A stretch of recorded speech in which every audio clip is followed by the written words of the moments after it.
Welcome back to History Class with Dr. W and our continuing discussion of Vietnam. In our previous lecture, we noted the importance and significance of China in the early evolution of the nation of Vietnam. In this lecture, we're going to continue that discussion, noting especially the cultural influence that China had in this region, and concluding with a few notes about a burgeoning movement for independence in Vietnam. Chinese culture exerted a powerful influence on Jiaoji during the Han Empire. There were new notions of law, time, space, and measurements introduced. China also introduced new weapons. They brought with them paper and a new writing system, new forms of architecture, music, art, food, and cooking, and also intermarriage. Other influences entering the region as well became important, most notably Buddhist monks coming from India.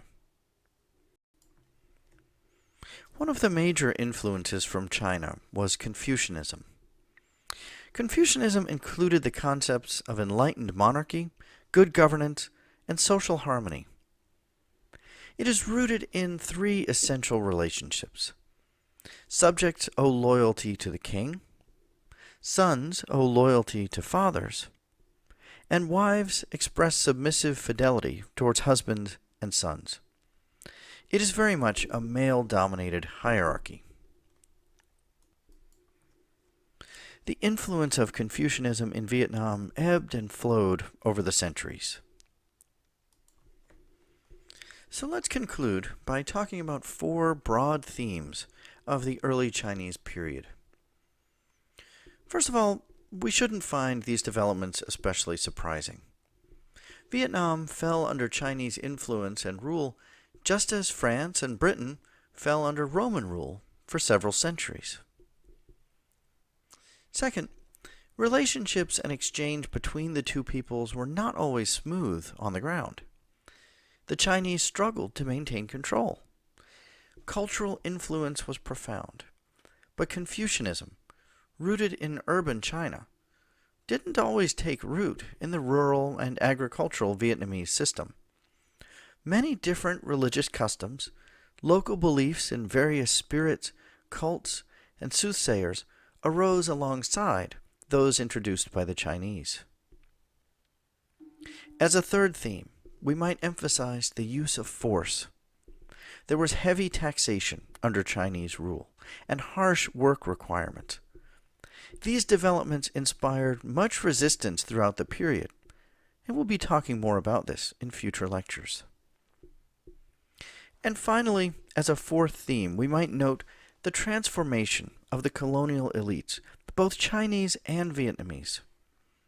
Remember, we're talking about a period of almost 1,200 years, about 4 times longer than the United States itself has existed as a nation.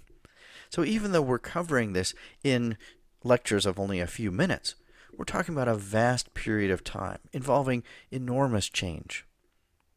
The period from the American Civil War to today is only about 1/8 of the stretch of time of Chinese rule in Vietnam.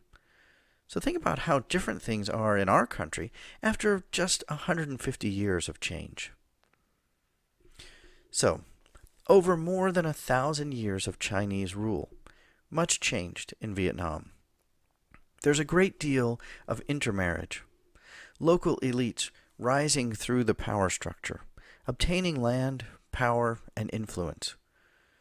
Many Chinese officials, wandering far from the Chinese power center, become connected with the local Viet people and systems of power. Over the passage of centuries, many of these same people began to rise to positions of power. Eventually, the region we know as Vietnam was largely run by local elites and military strongmen. This is the era of the 100 Vietnams. In our next lecture, we'll explore this period more fully and focus in on the growing movement for independence.